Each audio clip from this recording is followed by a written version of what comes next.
যে বিষয়ের উপর আপনাদেরকে আমি আলোচনা করার মনস্থ করেছি, আজকের আমার আলোচনার বিষয় হচ্ছে, বুঝে থাকলে বলুন তো, তাওবা করে কে যার গুনাহ আছে? কে করবে? কথা বলেন, কথা বলেন।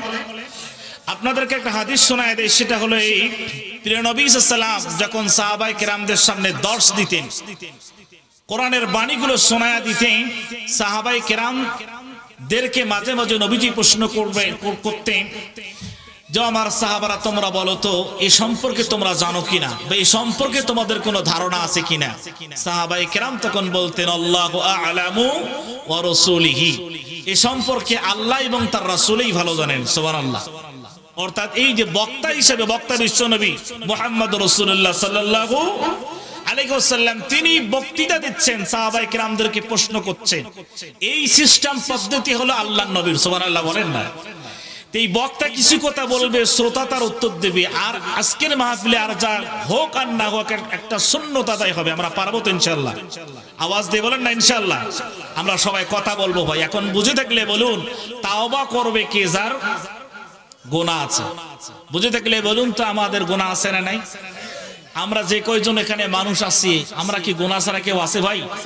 কি তাওবা করার দরকার আছে কিনা? আল্লাহর জান্নাতে আমরা যাইতে চাই কি চাই না? আমি আজকের এই মাহফিল থেকে আশেপাশে যারা আছেন, যাদের গুনাহ আছে, মেহেরবানি করে মাহফিল মঞ্চে এসে বসে যাবেন। আল্লাহ রাব্বুল আলামিন আজকের এই যতটুকু আলোচনা করব, এর মাধ্যমে গুনাহ মুক্ত জীবন গঠন যেন আমরা করতে পারি, কিয়ামতের ময়দানে মাকামে আলা যেন আমরা হাসিল করতে পারি। আল্লাহ পাক যেন আমাদেরকে সেই তৌফিক দান করুন। জবান খুলে বলছে আল্লাহুম্মা আমিন। সম্মানিত সুপ্রিয় উপস্থিতি, বুঝে থাকলে বলুন তো, আমার আলোচনার বিষয় কি? এই দুই কয়জনে জানেন নাকি সবাই জানে? যার জবান আসে বুঝে থাকলে বলুন, আলোচনার বিষয় কি? শুধু ওয়াজ শুনলে হবে না, বাড়িতে নিয়ে যাওয়ার দরকার আছে না নাই? ছোট্ট একটা ঘটনা আপনাদেরকে বলি। নানা আর নাতি কয়জন আপনাদের মতো ওয়াজ শুনতে আসছেন। তো ওয়াজ শুনতে গেছেন দুজনে। ওয়াজ মাহফিল নদীর ওই পারে। তা আপনারা ভালো, যাদের নদী সম্পর্কে ধারণা আছে, আপনারা ভালো বুঝতে পারবেন, নদী যখন মাঝে মাঝে নদীর পানি বাড়ে আবার কমে। কি বলেন? তো নানা নাতি গেছেন ওয়াজ শুনতে। সন্ধ্যার আগে আগে গেছেন, তখন নদীর পানি ছিল কম। ওয়াজ শুনছেন, হুজুর সেখানে ওয়াজ করছেন, বাবা হাঁটুর উপরে কাপড় তোলা যাবে না, হাঁটুর উপরে কাপড় পরা যাবে না, এটি ফরজ তরক হয়ে যায়, কবিরা গুনাহ। জোরে বলুন, কি গুনাহ? কবিরা গুনাহ। এই ওয়াজ শোনার পরে, ওয়াজ শেষ করে আখিরি মোনাজাত করে নানা নাতি আবার সেই পথ ধরে আসতেছেন, নদী পার হবেন। কথা বলবেন না বাবা? নদী পার হবেন, আসতেছেন। এসে দেখতেছেন যে নদীর পানি এবার বাড়া। জোরে বলুন, কি? আগে ছিল কম, এখন কি বেশি। এখন পার হতে হবে। নানা বিসমিল্লাহ বলে পার হইতেছেন, কিন্তু যতই সামনে যায় ততই নদীর কাপড় মানে পানি কি বেশি হওয়ার কারণে পরনের কাপড় লুঙ্গি বলেন সে উপরে তুলতেছে। একটা পর্যায়ে নানা যখন অতিক্রম করছেন, লিমিট অতিক্রম করে ক্রস করে সামনের দিকে তুলছে, নাতি পেছন দিক থেকে ডাকতেছেন, নানা রে, এই মাত্র ওয়াজ শুনে আসলাম, হুজুর ওয়াজ করলো হাঁটুর উপরে কাপড় তোলা যাবে না, এটি কবিরা গুনাহ। এই মাত্র ওয়াজ শুনে আসিয়াই তুমি এরকম করে হাঁটুর উপরে কাপড় তোলা শুরু করে দিলে, তো ওয়াজ তুমি শুনলা কি, মানলা কি? নানা ডাক দিয়ে বলে, নাতি রে, এই জন্য আমি তো কোথাও তো নিয়ে যাই না, কোথাও তো ধরি যাই না। আরে নদীর উপরে ওয়াজ শুনছিস, ওই পাশে রাখি আয়, নদীর এই পরে আনার দরকার নাই। নাউজুবিল্লাহ বলবেন। আপনারা কি ওয়াজ শুনে এখানে রেখে যাবেন না বাড়িতে নিয়ে যাবেন? আর আওয়াজ দিয়ে কয় না, বাড়িতে রেখে যাবেন না বাড়িতে নিয়ে যাবেন? ইনশাআল্লাহ বলেন। এখন বুঝে থাকলে বলুন, আমার আলোচনার বিষয় কি? তাওবা। জোরে বলুন, কি?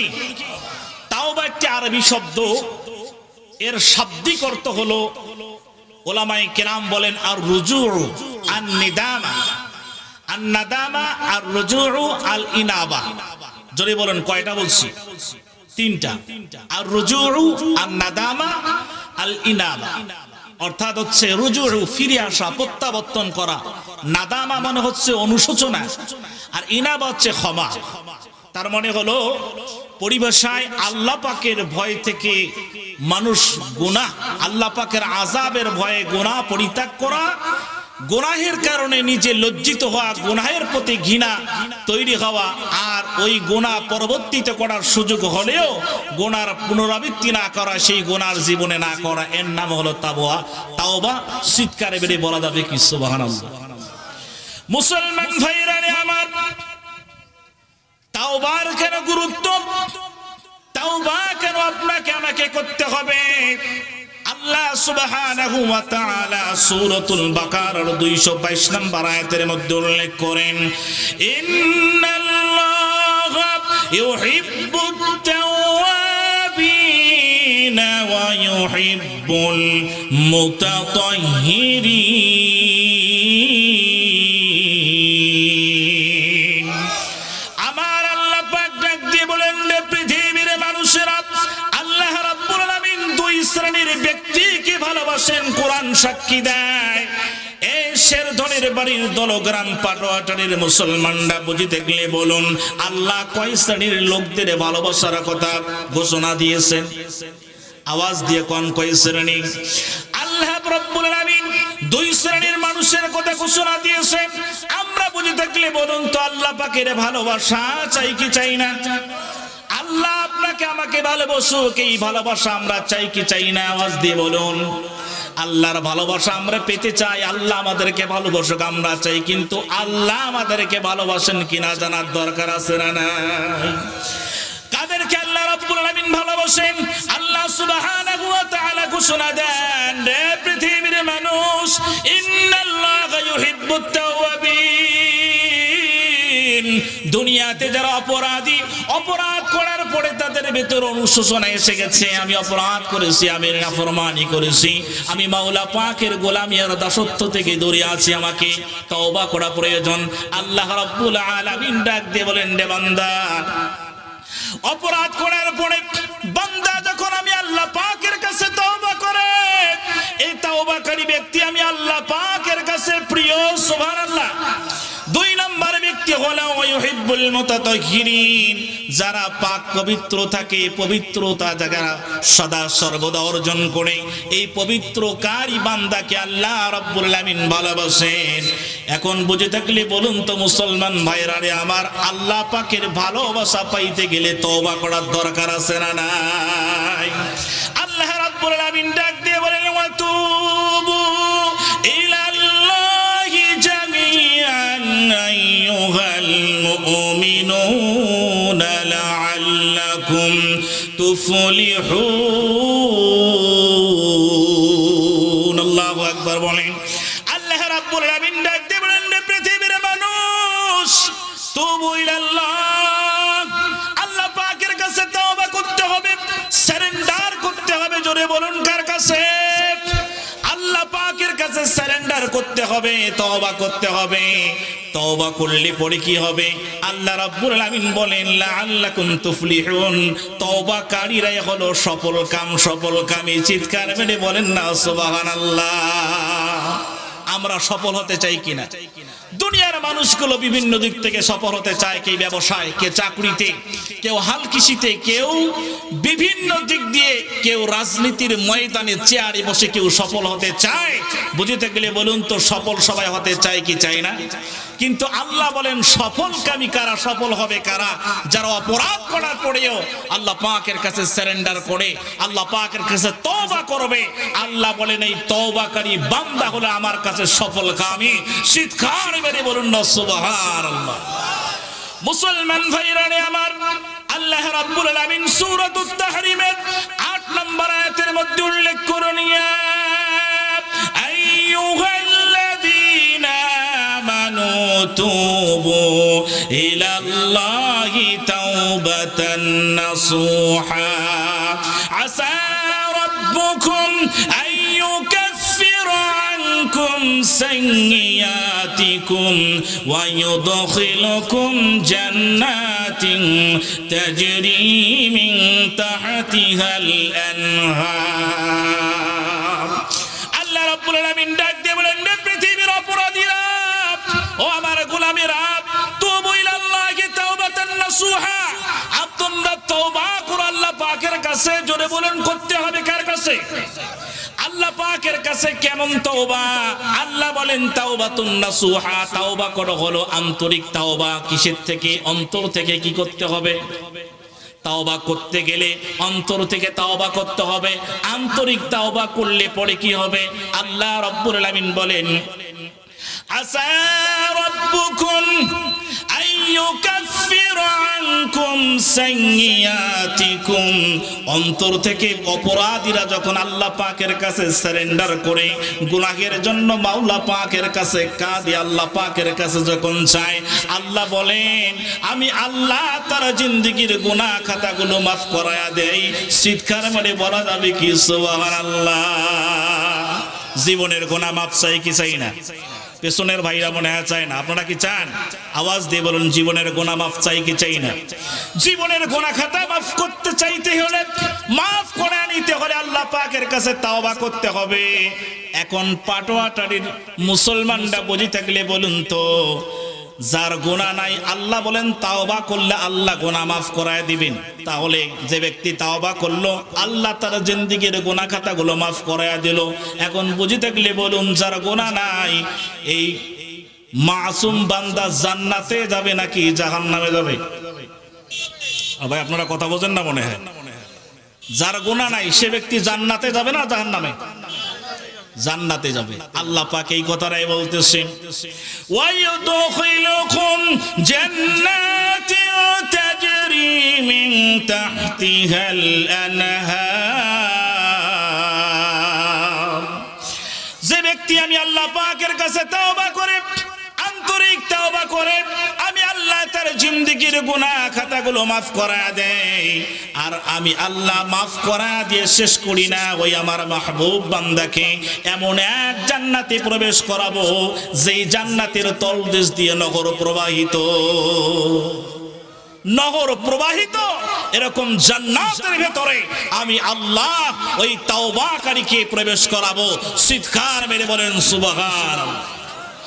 মুসলমান ভাইরা আমার, আল্লাহ সুবহানাহু ওয়া তাআলা বলেন ওয়ানিস্তাগফিরু রাব্বাকুম সুম্মা তুবু ইলাইহি ইউমাত্তিউকুম মাতাআন হাসানান ইলা আজালিন মুসাম্মা।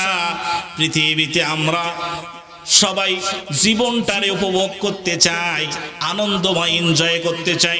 আল্লাহ সুবহানাহু ওয়া তাআলা বলেন কার জীবন উপভোগ্য হবে, কারা আনন্দময় জীবন অতিবাহিত করবে, দুনিয়ার এই জিন্দেগিতে কারা এনজয় করবে। এনজয়েবল লাইফ যদি আমরা গঠন করতে চাই, এনজয়েবল লাইফ যদি আমরা লিড করতে চাই পৃথিবীর এই জমিনে, আল্লাহ সুবহানাহু ওয়া তাআলা ঘোষণা দিয়েছেন পৃথিবীর মানুষেরা ওয়ানিস্তাগফিরু রাব্বাকুম, তাহলে তোমাদের প্রতিপালকের কাছে ইস্তিগফার করতে হবে, ওয়াতুবু ইলাইহি, আর তাওবা করতে হবে মহান আল্লাহ পাকের কাছে। তাহলে পরে কি হবে? ইউমাত্তিউকুম মাতাআন হাসানা। আল্লাহ বলেন রে পৃথিবীর মানুষ, তাওবা যদি কোনো বান্দা আমি আল্লাহ পাকের কাছে করে, ও তাওবাকারীকে আমি আল্লাহ এনজয়েবল জীবন, এনজয়েবল লাইফ পৃথিবীতে দান করব। চিৎকার মেরে বলেন না সুবহানাল্লাহ। ভাইজান, আমরা চাকরি করি, আমরা হাল কৃষি করি, আমরা ব্যবসা বাণিজ্য করি, যে যেই কাজ করি না কেন আমাদের একটাই টার্গেট জীবনটাকে উপভোগ করা। জীবনটাকে কি করা? উপভোগ করা। জীবনটা সুন্দরভাবে শান্তিতে বসবাস করা। জোরে বলুন কথা ঠিক কিনা? আল্লাহ বলেন শান্তিপূর্ণ জীবন চাইতে গেলে অপরাধ করার পরে আর চুপ থাকা যাবে না। অপরাধ হওয়ার পরে অপরাধীকে আল্লাহ পাকের কাছে সারেন্ডার করতে হবে, আল্লাহ পাকের কাছে তওবা করতে হবে। তাহলেই পরে আল্লাহ বলে আমি ওই বান্দাকে এনজয়েবল লাইফ লিড করার তৌফিক দান করব। আওয়াজ দিয়ে আবার বলছে সুবহানাল্লাহ। মুসলমান ভাইরা আমার, এই তো আল্লাহ রাব্বুল আলামিন একাধারে অনেকগুলো এরকম আয়াতের মধ্যে বলেছেন। এরপরে আল্লাহ নবী সাল্লাল্লাহু আলাইহি ওয়াসাল্লাম ইরশাদ করেন, ইবনে মাজাহ শরীফের 3445 নম্বর হাদিস, আল্লাহ নবী সাল্লাল্লাহু আলাইহি ওয়াসাল্লাম বলেন, আনাস ইবনে মালিক রাদিয়াল্লাহু তাআলা বর্ণনা করেছেন, কুল্লু বনি আদম খাত্তাউন। পৃথিবীতে আমরা বনি আদম সন্তান, আদমের যত সব সন্তান আছেন, আল্লাহর নবী বলেন আমরা প্রত্যেকেই ভুলের মধ্যে, আমরা প্রত্যেকেই কি ভুলের মধ্যে। তবে হ্যাঁ, খায়রুল খাত্তাইনা তাওয়াবুন, সমস্ত অপরাধীদের মধ্যে সর্বোত্তম অপরাধী হলো সে যে গুনাহ করার পরে গুনাহকে ঢেকে না রেখে, গুনাহকে চেপে না রেখে, গুনার উপরে গুনাহ বসায় না দিয়ে আল্লাহ পাকের কাছে সারেন্ডার করে তওবা করে। আল্লাহর নবী বলেন সমস্ত অপরাধীদের ভেতরে সবচেয়ে উত্তম অপরাধী হলো যে আল্লাহ পাকের কাছে তওবা করে। সুবহানাল্লাহ বলবেন। মুসলমান ভাইরা আমার, মুসলিম শরীফের বর্ণনা, আল্লাহর নবী সাল্লাল্লাহু আলাইহি ওয়াসাল্লাম বলেন, আবু মুসা আশআরী রাদিয়াল্লাহু তাআলা আনহু ইরশাদ করেছেন, আল্লাহর নবী বলেছেন যে পৃথিবীর মানুষ বান্দা যখন তওবা করে আল্লাহ পাকের কাছে, অপরাধ করার পরে যখন আল্লাহ পাকের কাছে সারেন্ডার করে, তওবা ইস্তেগফার করে, পৃথিবীতে যদি কোনো মানুষের গুরুত্বপূর্ণ আর দামি কোনো বস্তু যদি হারিয়ে যায়, দামি কোনো বস্তু যদি আপনার আমার থেকে হারিয়ে যায়, বুঝে থাকলে বলুন তো অন্তরে ব্যথা লাগে কিনা, মনের মধ্যে কষ্ট লাগে কিনা? আল্লাহর নবী বলেন যে পৃথিবীর মানুষ দামি বস্তু হারিয়ে গেলে, মূল্যবান সম্পদ মানুষের হারিয়ে গেলে অন্তরে যেরকম ব্যথা লাগে, কষ্ট লাগে, এরপরে যখন সেই দামি বস্তুটা, হারানো বস্তুটা যখন ফিরে পায়, খুঁজে পায়, লোকটা যেরকম আনন্দিত হয়, লোকটা যেরকম তার ভেতরে আনন্দের আভা ফুটে ওঠে, আল্লাহ সুবহানাহু ওয়া তাআলা নবী বলেন বান্দা যখন অপরাধ করার পরে নিজের ভেতরে অনুশোচনা আসে, নিজের ভেতরে যখন অনুশোচনা আর অপরাধের প্রতি যখন ঘৃণা আসে, বান্দা যখন তওবা করে, আল্লাহ বলেন হারানো বস্তু বান্দা